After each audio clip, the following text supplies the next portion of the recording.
Hi, Ken. Thank you. Everything looking okay on your end?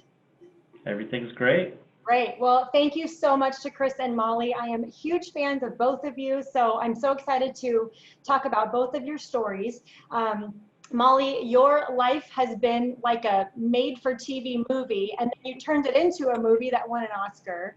And Chris, you have a very interesting story, being a hostage negotiator for the FBI, and then you went on to write the best book I've ever read on influence, negotiation, and even just basic communication skills. So you guys have a lot more in common than someone would initially think. But I got to tell you, I wonder where you were going with that for a second, because you said she was a made for TV, life made for a movie and made into a movie. I thought you were going to talk about me being on The Simpsons or something like that. Well, in preparation for today, I did watch Inside Man to get a better feel for what I like it was that like movie for you. So I'm sure that was a really realistic interpretation of your career. Denzel Washington, he's played me in 3 different movies. He doesn't send me any thank you cards. I don't get invited over to the house for dinner, nothing. I don't get anything out of it. It's very thankless, Chris. So obviously we'll get into some more about your stories for those who aren't familiar and who will go and hopefully read your books after today. But Chris, I want to start with you. One of the things that surprised me most in your book, talking about your career in the FBI, is that you still go back to other books about negotiation. You still go back to other authors and learn from them. And that just surprised me so much, because I feel like you're at the top of your game. You've already learned it all. You clearly have a growth mindset. Where do you think that comes from? And why do you think that's so important even now when you seem to have already done it all and learned it all? Yeah, I'm not sure I know exactly where it came from, but I know that once I got into it, like I like learning. I like reading crazy stuff. I like figuring out different ways for us to get better. I was talking about it with my team, my son last night, who runs my company. And I probably read more than anybody else on the team does, but they're a little competitive. They read a lot. But, the ability to continue to learn is the only sustainable competitive advantage. And you will always, I know that people are borrowing our material. I don't care, because no one will ever be able to keep up with how we advance. I mean, we constantly advance. And it's fun. I mean, we're having the best time. So it's a lot of fun to be learning and reading and continuing to get better. And I get insights from from competitors, from collaborators everywhere. We were talking a minute ago, Stephen Kotler, who talks about the mindset of flow. I read that stuff. So new ideas, pushing ahead. It's fun as heck for me. And I like that we stay ahead of the game because of it. Mm-hmm. And Molly, your career is so unique. You didn't have any books that you could read. I'm going to interrupt because her book also was a book that I thought made me smarter. And you're getting ready to go there, and it is on you read about somebody who's got great insight into human nature, and she navigated it. And I'm not scheduled to be interrupting right now and teeing this up, but her book is a book to read, which is entertaining and will make you smart. So forgive me, I'm sorry. Thank you, Chris. You can interrupt anytime with that. Thank you for that. And yeah, it's interesting, Molly, because you didn't have a path or other people or careers or books that you could go to for reference. You were a total pioneer, and yet you obviously had these great instincts about human nature and how to connect. What was it like to not have anywhere to go for help? Well, first of all, I, like Chris, am a voracious reader, and I love to learn. It's the way that I sort of feel alive and the antidote to complacency. And so there were a lot of books to read on negotiation, and I'm a huge fan of Chris's book as well. And I think, like most people, after you read it, you level up for sure. But I think that there are always ways to learn. And I think one of the most important ways to learn is to learn about yourself and how your mind works. because I think that as well as, you know, continuing to get smarter and gain new insight, another competitive advantage you can give yourself is this ability to manage your mind and to emotionally regulate. And so, you know, there was a ton of books that I could read on psychology, on game theory, on meditation and mindfulness and neuroplasticity, and all these ways to sort of like continually give yourself edge, like Chris was talking about. And in terms of not having a playbook for how to do what I did, in some ways that was a massive advantage. And I learned a lot from that, because if you want to truly innovate, you learn what other people are doing, but you forge your own path. And because I didn't have anyone to follow, I had to lead. And that sort of primed me for the next endeavors and showed me that it doesn't matter if there's a how-to book. You can figure it out. You can create your own curriculum per se, and then you come at it with your fresh perspective. And a lot of times when you have a very sort of regulated industry or something that it has been done, it gets a little bit stale. And that's something I loved about Chris's book. It was such a big departure from the industry's standard books that I've read. But, you know, I think everybody should think about themselves as a pioneer in their own fields. Well, and I like what you said too about managing your mind. That was my next question. Chris, you talk a lot about slowing it down. You say that how we are is the easiest thing to control. And obviously when we're in a tough situation, we want to slow it down. And yet from my perspective, I feel like that's the hardest thing to do. You know, I get a call from an angry client, you know, your body reacts and everything is speeded up. So why is it so hard for us mere mortals to slow it down and to manage our minds in a way that will better serve us? Yeah, and if I can adjust the way I probably said that originally from the easiest, let's change easy to simple. It's a simple thing, and simple things are not always easy. And principally because somewhere after I think about age 23, 24, mid-20s, we start getting into patterns, and we're not used to being uncomfortable. And, you know, that's why it's constantly the challenge is to get out of your comfort zone. Well, you know, what we found though through accelerated learning is discomfort is the greatest barrier to learning, but it's also the biggest accelerant. So we want to, if you're uncomfortable, your chances are that you're learning. Now, simple and easy. I'm gonna make you do something. I need you to hold up both hands, make a fist with both hands, put your right thumb up, put your left forefinger out. Now, hold your hands up a little higher. Now switch.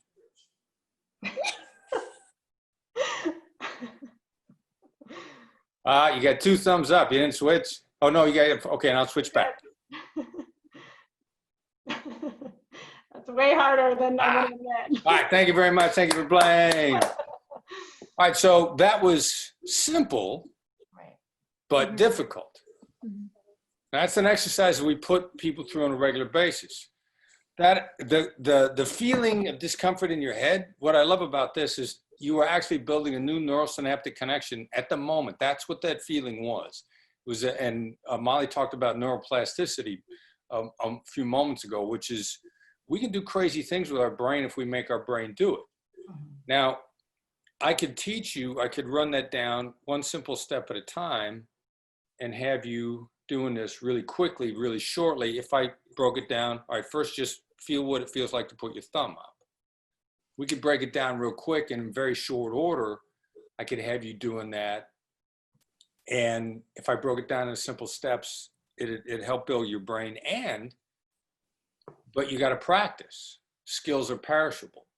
Negotiation skills are perishable. Reading people, what Molly did when she was running the poker games was a constant read of people and how people interact and what makes them happy and what keeps them coming back. You got to do that on a regular basis to keep that skill up. Before we got on today's webinar, I was practicing. I will practice this because I need to keep my skills up. Also, it's good. It's literally physically good for my brain. It'll keep my brain more active, more agile for as long as I remain on a planet. So I do all this stuff constantly to get better. I read to get better. I work at it and I enjoy it. Mm-hmm.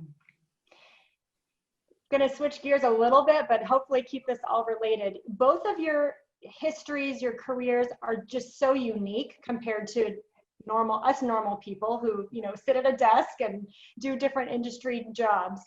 Do you feel like it's hard to relate to other people? Do you feel like everything that you've seen and done and the kind of pressure that you've been under makes it, you know, difficult or shows up in funny ways in your personal relationships or even making new friends? Boy, who wants to tackle that? Molly, you go off to that one. You know, it did for a while, because I hadn't made that sort of transition into normal life, into regular life again. You know, I was chasing big adventure. I needed a lot of dopamine and a lot of adrenaline, and that's ultimately why, you know, I went down the paths that I did with athletics and ultimately with the poker games and everything. But a big part of my sort of growing up was learning how to have a place for the adrenaline and the dopamine and the sort of you know, the shiny things, and then also being able to be okay in everyday life. And it wasn't until I did that I actually was able to relate to people, that I could feel okay just, you know, being in everyday life. And if you can't feel okay being in everyday life, you're in trouble. And I was in trouble. And so, you know, there's a place for it for me now. I like to go heli skiing and sailing and get on stage in front of thousands of people and, you know, pursue big, huge goals in my career. But there's also the piece now where I can just be. And what I found, and I found this through speaking, because I would always stay after to talk to people. The basic fundamentals of being a human being, we are so much more similar than not. No matter what our life choices have been, no matter what our experiences have been, I can always relate to someone because we are, I believe, fundamentally so much more similar than we are different. But again, it took me a while to get there. All right, Chris, you're up. How am I supposed to follow that? That was awesome. I wanted to take notes. I'm like, I got to remember this. I got to remember this. I got to remember this. It was good Well, stuff. Chris, you spend a lot of time with corporate America, right? You have a lot of corporate clients that I would call normal, you know, industry. So, I mean, even in those settings, you know, is it hard to relate to people who feel like the pressure is the same as it was for you, right? Even though it might not be a life and death situation, the pressure these companies are feeling is probably just as high, right? Yeah, you know, and it's really, it's self-inflicted. I mean, so much is self-inflicted. I mean, the only time anything is frustrating for me is I always see, like, I'm a regular guy. You know, I ain't got a particularly high IQ. I'm from a small town in Iowa, the son of a guy, an entrepreneurial guy who's excessively hard-headed. Like my father was hard-headed. He could probably pound nails with his forehead. But, you know, so the possibility everybody has. Yeah. You know, that's the only time I get frustrated with people when they're limiting themselves. Because what we have available at our fingertips, you know, it is an abundant world. You just have to learn how to, you know, you just got to follow your bliss, which is like a cliche. But I think the first time that I became aware of it was, you know, this Facebook marketing thing. He said, all right, you know, we'll do a lookalike audience for you. You know, give us emails. We'll find people that are like, you know, your 100 emails, the people that like you.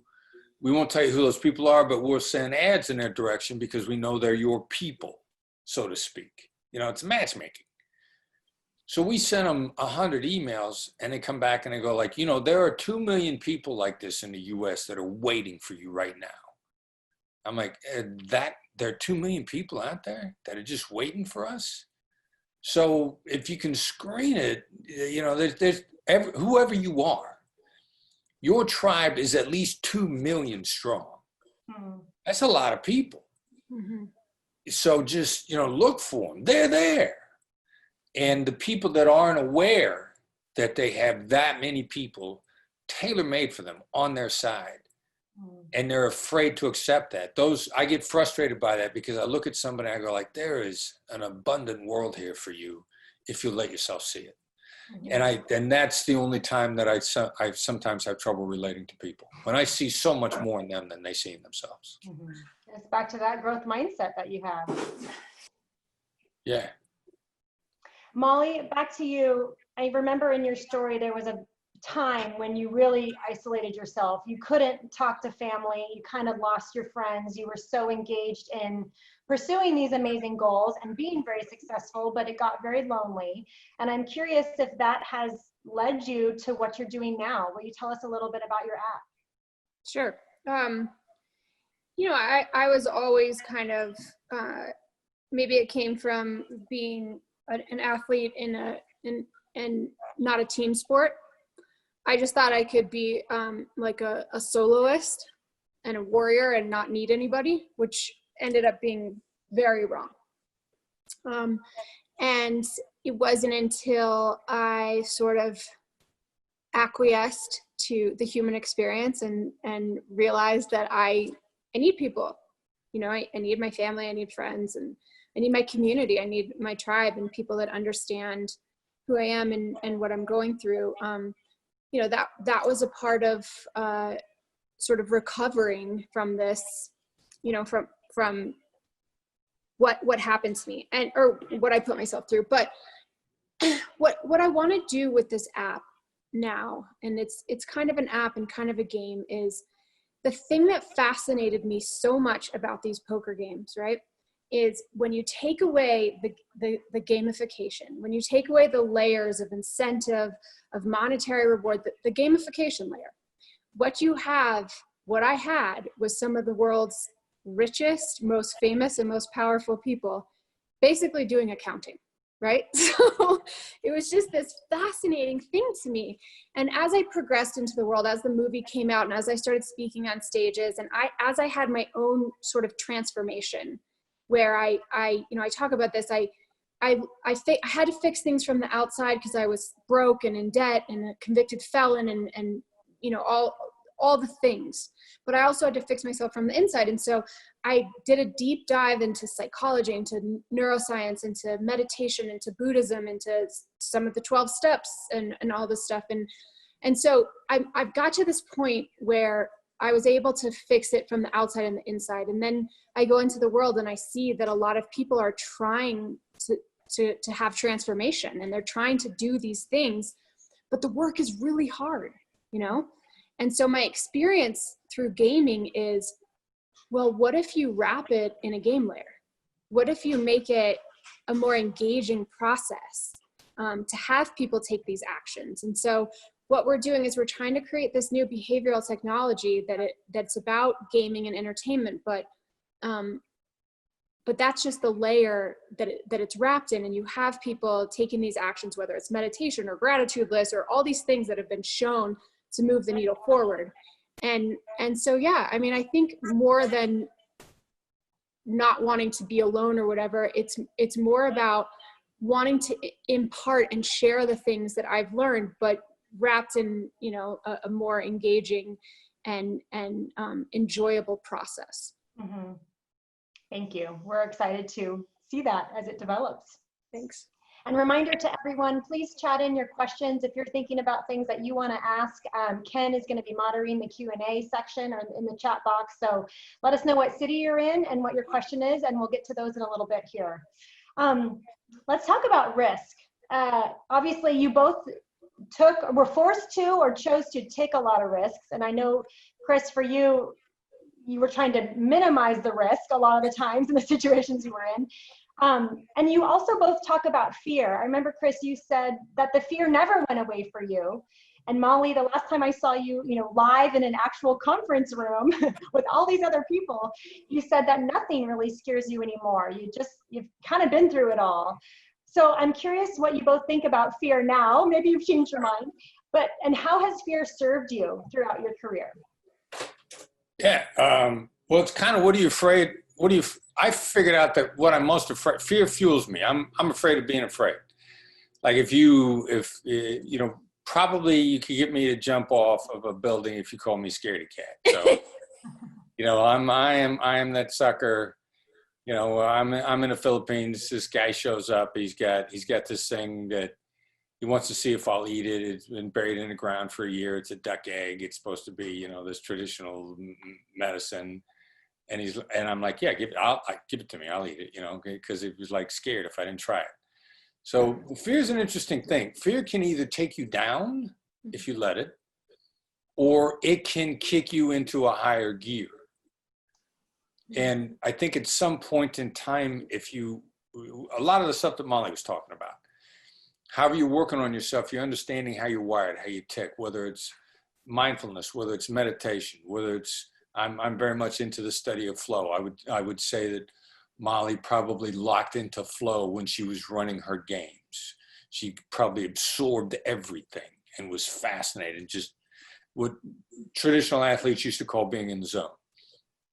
So fear can kick you into that, or it can kick you into orbit, or it can kick you into a crash. So if fear kicks in, what do I do with it? How do I deactivate it? How do I use it to boost me? So that's how I look at fear. I look at it, if I feel it, I want it to be an igniter. Or if I find myself being held back with it, which I am, because I'm human occasionally, held back with it. I got a quick routine to knock right through it. I negotiate with myself, the same way I would negotiate with somebody trapped in a bank. How do I get that person's fear out of the way so I can get them out? I do that with myself also. So can we ask, what's your routine? What's that? What's your routine? Look, if I feel anxiety, concern, if I, reluctance, all the different synonyms for fear, we call fear different words because we're scared to say we're scared. I'll literally do this. Call out a negative, it deactivates a negative, period. There's neuroscience that backs that up.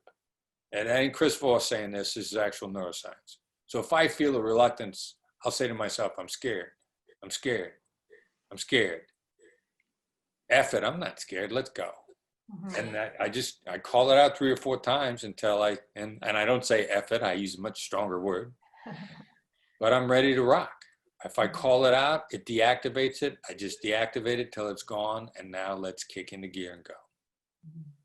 And Molly, you seem to have had that natural knack too, because so many times in your story, I would think, oh my goodness, if this were me, I would have just, froze up and fallen over. I would have just been overcome with the pressure and, the loneliness, you couldn't call the cops. Tell us, did you learn that on the mountain when you were skiing? And do you feel like you just naturally had an edge for, being able to push through the nerves? So I think that a big part of this goes to my parents, because in some families, like, you're not allowed to not clean your room or not do your chores. In my family, literally, you were not allowed to let fear sideline you. My dad in particular waged a war on fear. He is a psychologist, and he has seen in his practice that fear is this incredibly corrosive thread that can keep people on the bench, that can ruin relationships. And so he was just a major advocate for walking through it. So I learned that at a really young age. But I can tell you that after the whole experience of everything I went through, for whatever reason, fear became a big part of my constitution. I was a very afraid person. I was afraid, because I was waiting to see if I was going to go to jail. I didn't know if certain dangerous people in the case thought I was going to become a confidential informant. I was just filled with it. I was filled with fear. And so the good news is that even if you weren't born someone that self-talks or innately knew to self-talk even if you haven't had parents that instilled that in you from a young age, there are things that you can do to your brain to work on fear, because I did them. I had to do them. And I was, I just knew I couldn't walk through life with that kind of fear and do the things that I wanted to do. So, I started meditating. And meditation is this incredible practice that basically, at its most basic essence, teaches your brain to take instructions from you, as opposed to just kind of taking you down whatever road it wants to go down. So over time, when I sat every day and I instructed my brain to focus on something other than my thoughts or my fear, I started to build that muscle. And within 6 months, 8 months, I started to have control over my biology, my brain, and that sort of fear-based state started to mitigate big time. So I think it's so incredible. And I think Chris and I are both on board with this, that you don't just have to accept the sort of mind state that you're in, that there are things that you can do to fundamentally alter it. And you can even see this on brain scans. People who meditate, the brain scans look different after a time of meditation. It reduces gray matter in the amygdala, which is the fear center for the brain. So I just love where we are with science, because it puts us in the driver's seat. And I experientially went through that. Okay, so for both of you, for someone who grew up in the back seat and not learning and practicing this mindfulness and the ability to slow things down, to call it out, what would you say is a great first step, a baby step for someone who wants to start this process and yet it still feels very foreign and overwhelming to get control? Just minimal baby step, just take a breath. Yeah. Mm-hmm. Take a breath, experience a moment, and feel the breath, which is kind of the beginning of meditation. And then I'll offer the baby step, and I guarantee you that Molly will have great ideas for the next step after that. So I think in the moment, it's incredible when you start to connect to breath, how well you are able to stabilize your biology and your mind. But I think like anything, it takes practice. And I think meditation is the gym. It's like going to the gym for that. And again, I can't stress enough how much I believe that taking control and gaining power over your own mind and your own nervous system is the biggest competitive advantage you can give yourself. And so for me, I have a very active brain. It is almost never that I sit down in meditation and just don't have thoughts, but I have a reframe of this is what I do to train my brain every day. It doesn't feel great. It's like going to the gym. It's constructive suffering. But I do think that anybody that wants to start meditating, that feels daunted by it, you should start really small. The first session I sat down to meditate, I did it for 30 seconds. I wanted the reward for showing up to be greater than the effort exerted. Because this is hard work. Solitary confinement is one of the worst things we can do to someone. People would rather be in general pop with murders and rapists, etc., than just being by ourselves with our own thoughts. And so it's a very daunting thing to take on, but also extremely rewarding. So start small and build up. It's like a muscle. And I love that we keep going back to growth mindset. I feel like it just keeps popping up throughout this. Obviously, it's been with you both for a long time. Okay, we're going to switch gears. If you had the opportunity to go back in time, what's a negative life event that you would not change if you could? I wouldn't change anything. I mean, I don't know. it's a whole mindset. Does life happen to you? Does it happen for you? Mm-hmm. You know, And I've that's learned the interesting most. you're saying that, because obviously you've had some really intense, you know, events, right, where people didn't make it out. So I feel like that says a lot, even coming from you, that even in those terrible situations, you learned, you grew, you know, you made the whole department better because of what you learned. If you're willing to learn from the experience, then the upside is going to exceed the downside. Mm-hmm. You know, the Burnham family. I know Martin and Gracia Burnham. I know their children now. Their children are grown. I've connected with them. Because of what happened to the Burnham family, other people lived. Now, it's not going to help them that much.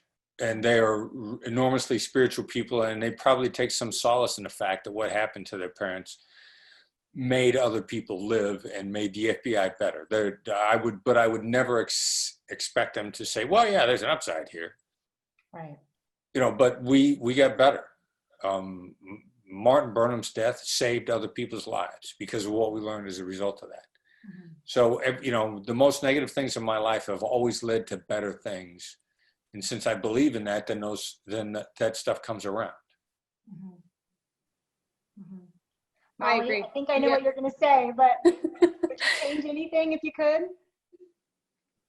I just agree with Chris 100%. You know, my story is a bit different in that, like, my choices hurt some people pretty badly, namely my family.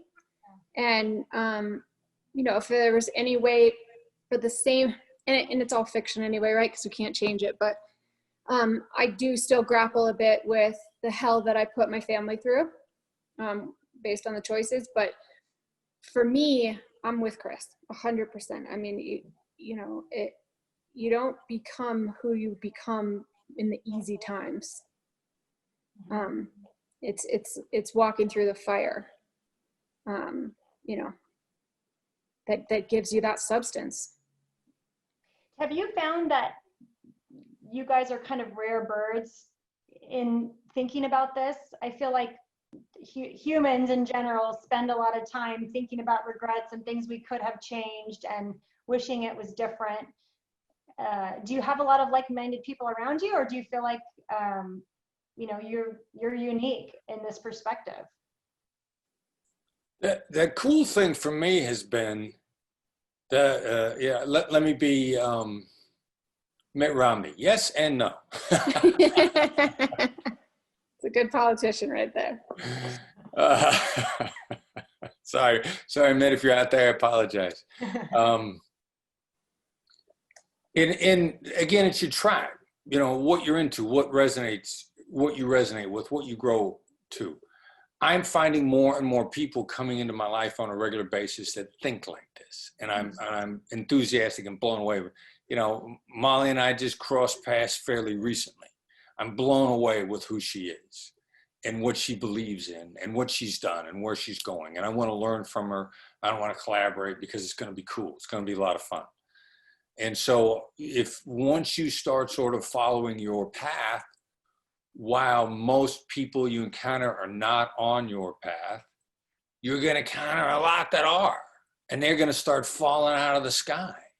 And you're going to be blown away to be able to talk to them and hear anything that they have to say.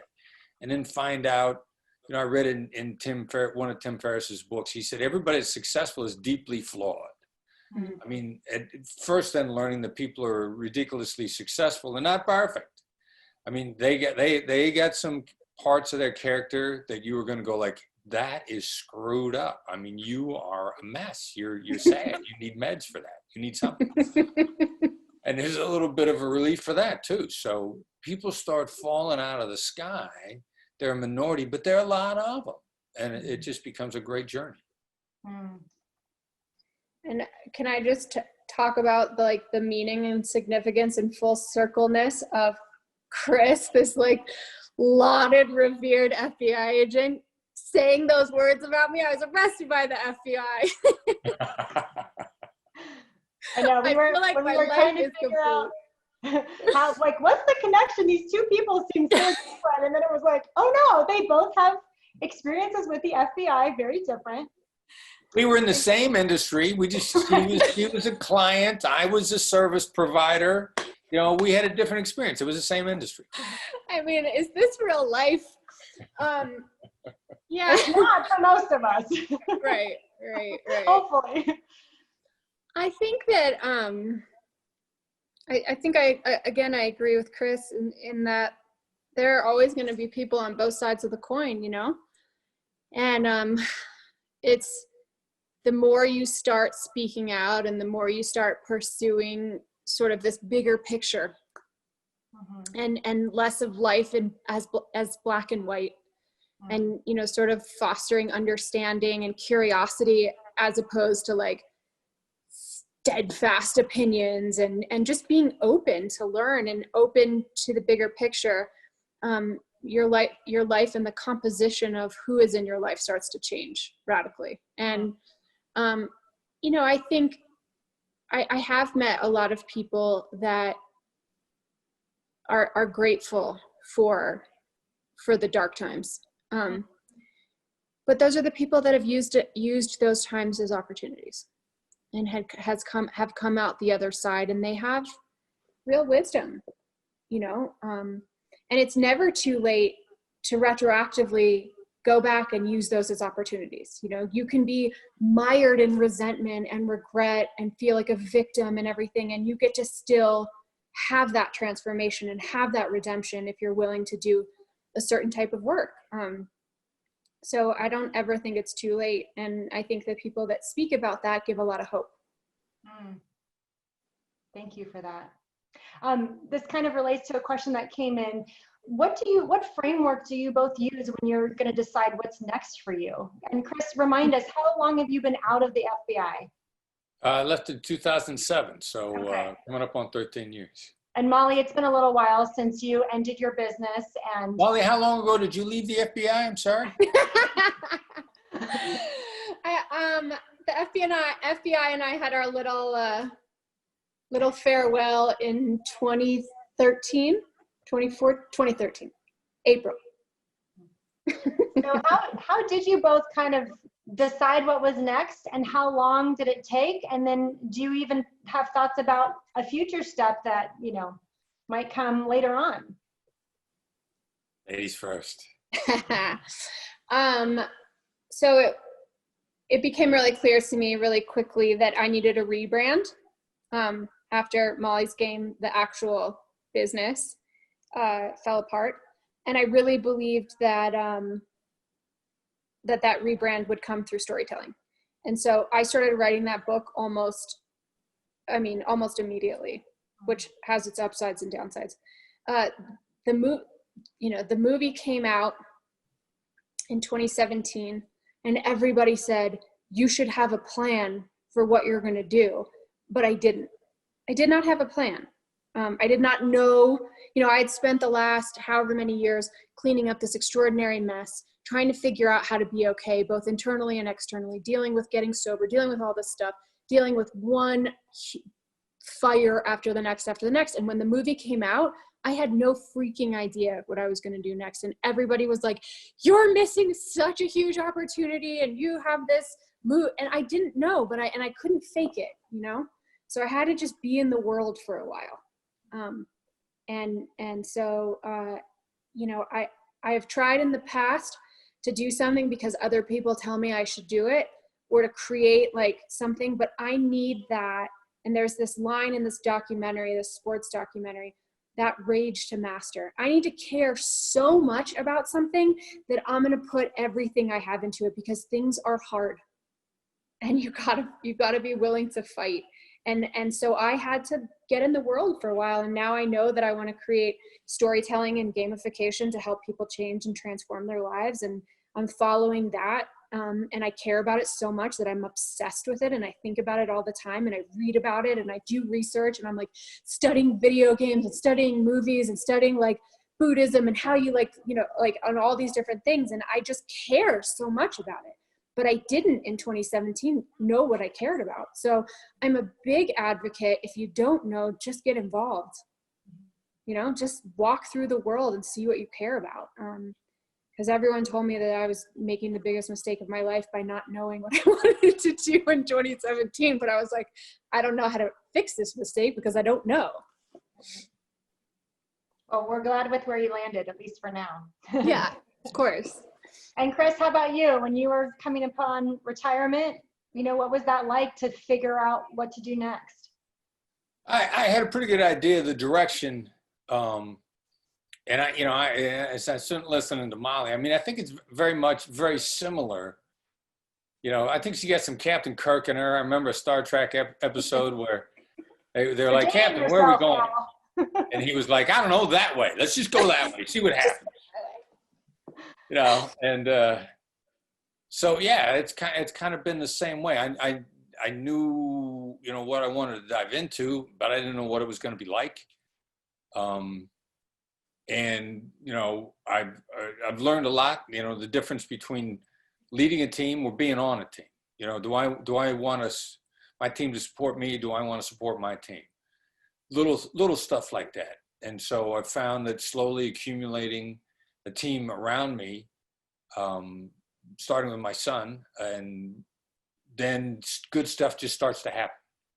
I mean, just do some basic good stuff. Try to get some good people around you. Nobody can predict the future anyway.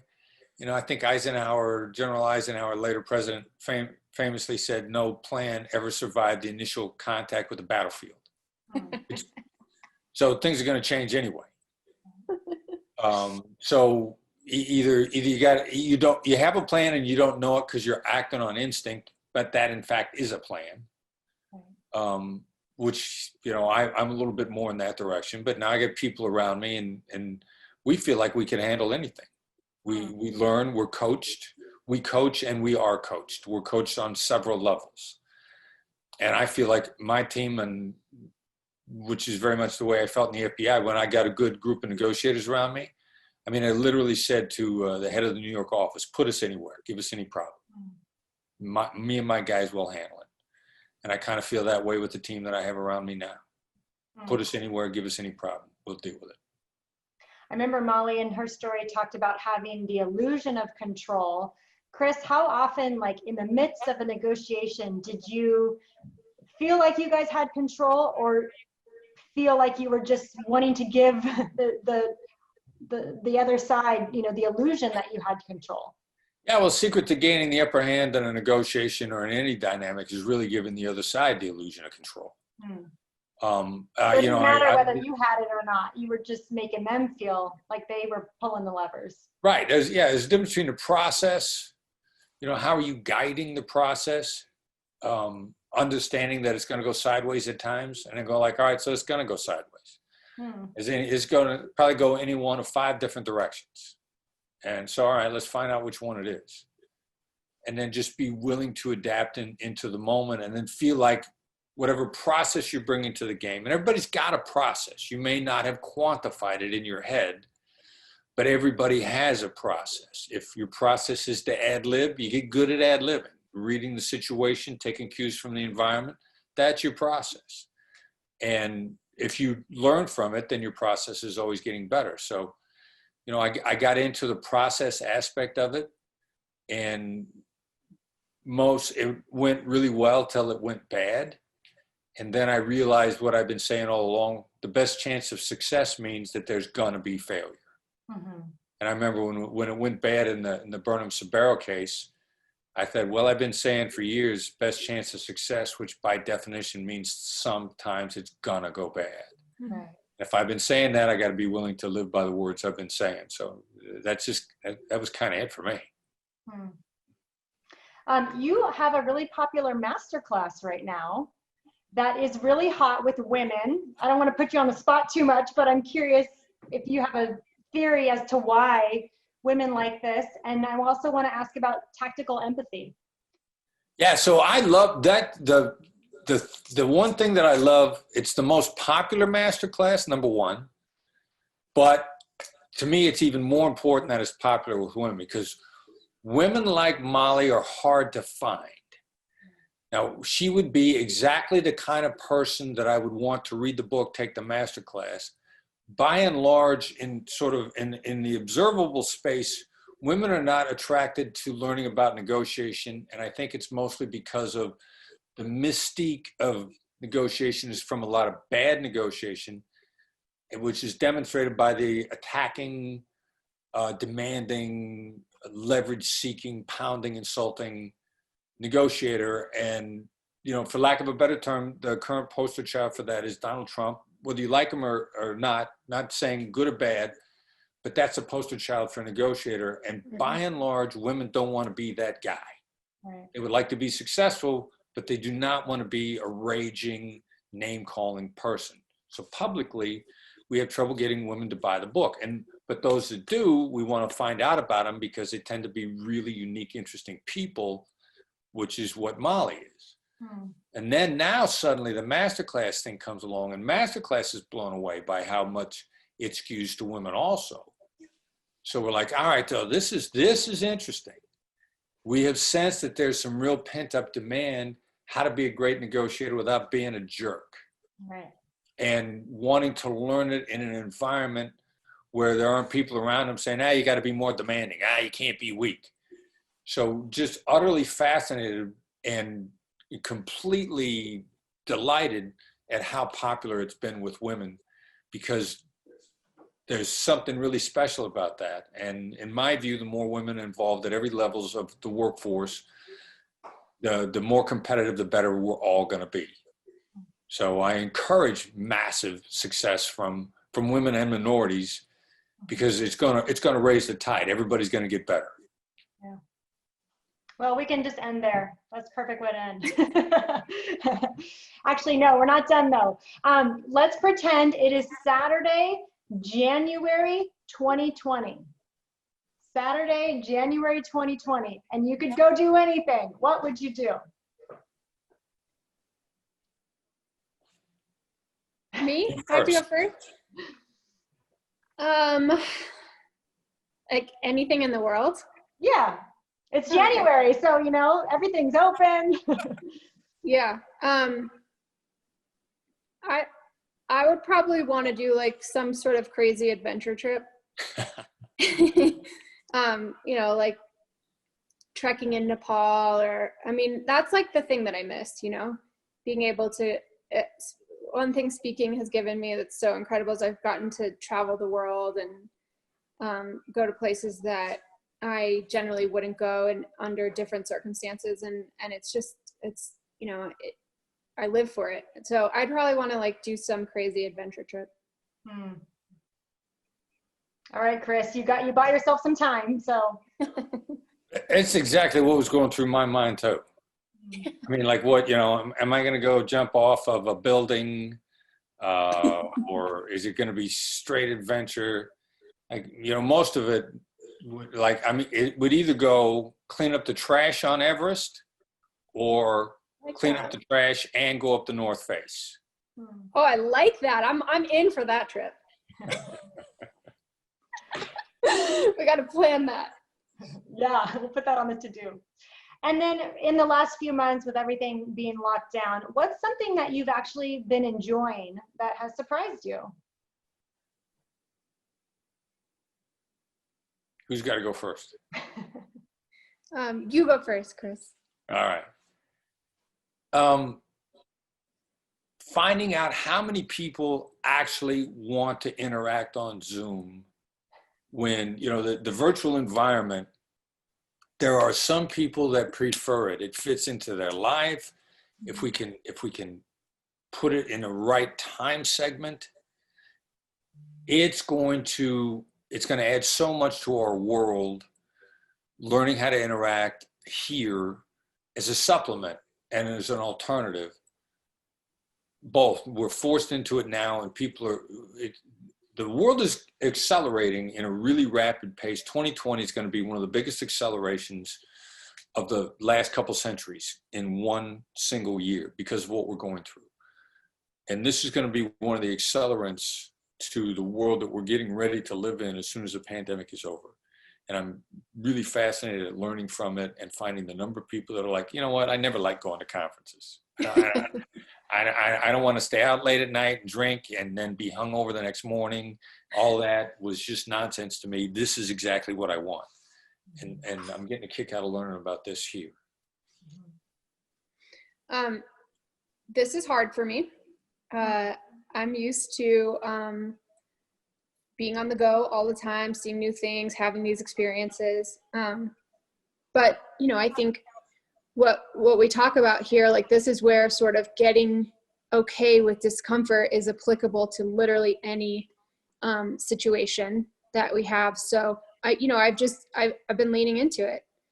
Boredom is a huge sort of thing has been historically difficult for me to manage. And so I'm just kind of leaning into the downtime, to the boredom, and again, like I think anytime you're willing to lean into discomfort instead of trying to change it or numb it or run from it or whatever, you level up. So, you know, I can't say that like I'm surprised at what I'm enjoying, but I can say that, you know, I'm constantly surprised at how adaptive and resilient we can be in pretty extraordinary contexts, because it's not just only sitting at home. There's a lot going on in the world. And so to not be able to like, you know, be go, but just to sit here and process it all, life, death, political, civil unrest, you know, and to not have anywhere to hide from that and to just sort of have to be with it, I think is an extraordinary exercise for all of us. And so that's kind of what I'm thinking about, but I'm not going to lie. This has been challenging for so many reasons. But you know, like Chris said, bring it on. we can figure anything out, whatever it is, right? With the right mindset. Right. Well, I'm getting a lot of pressure to ask for a mirroring demonstration, Chris. A mirroring demonstration? Yeah. Oh, you Sounds like you got some. He's already tricking me. You're already doing it. Boom, boom. What's an example, like even in everyday life, you know, where you think, hey, here's a quick, easy skill that anybody can go and use on our kids who are arguing about bedtime or. Mirroring can be so much fun. All right, so mirror is just repeating the last 1 to 3 words of what somebody just said, principally. When you get good at catching the last 1 to 3 words, then you can start moving around and mirror other aspects of the conversation.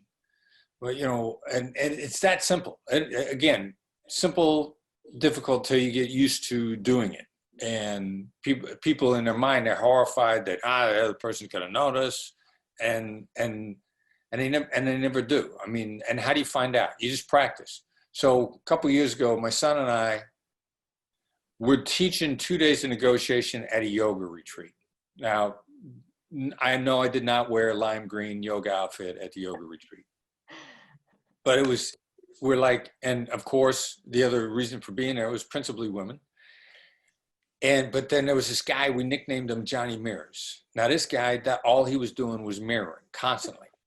And the way I figured it out is he's talking to us and he is mirroring my son and I for a good 35 minutes before I realized that's all he's doing. And he's got this dopey smile on his face, like he's having the best time. He's mirroring. Now, the person who was the most uncomfortable with him doing this was his wife, because I know that he told her in advance that that's all he was going to do for 2 days was watch me mirror everybody I talked to. And all the women at the yoga retreat kept coming up to her going, "Your husband is so interesting. Oh my God, what a great conversation. Please always bring him with you whenever you come to the yoga retreat." And he's got this big dopey smile on his face. And she's sitting there going like, "Oh God, I got to put up with this for 2 days." So mirroring is a simple thing to do. You do repeating the last 1 to 3 words of what people say, you know, just say it pleasantly, you know, smile at them and be willing to let them continue the conversation. It is a lot of fun, and it's ridiculously simple. Well, and I don't know if I've told you this yet, but to Voss someone is actually a verb in my house now. And Oh my God. After I read the book the first time, we had a debacle at Christmas Eve at the family dinner with 15 people, and the credit card is missing. And the manager came over and said, you know, we're going to cover part of your bill. And I said, part of the bill? And she goes, okay, fine, we'll cover the whole thing and we'll find your credit card and deliver it to your home. And when we were walking to the car, my husband said, Amy, that was chapter 1 of the book. You did it. And I was so proud of myself. I didn't even remember that that's where I had learned it. But just saying part of the bill saved, you know, Christmas dinner. So it really is a simple tool, but it's fun to, you know, go to the husband and say, hey, I, you know, called this person and I totally bossed them, and you know, you don't have to pay that bill, honey. I'm going to use that too. Nice. Well done. Thank you. Well, thank you. Literally, thank you. You just got bossed. You've been Vossed. You've been bossed.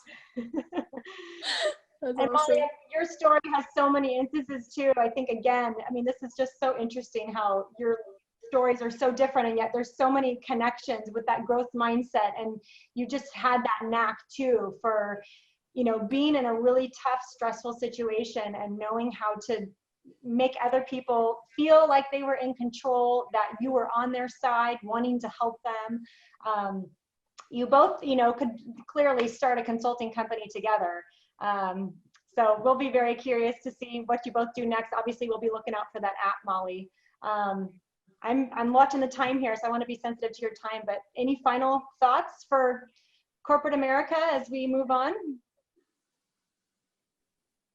Learning, as it was a Royal Dutch Shell executive. I cannot, my Dutch accent, are the Geis, you know, the Dutch pronunciation is much harsher. But he said learning is the only sustainable competitive advantage.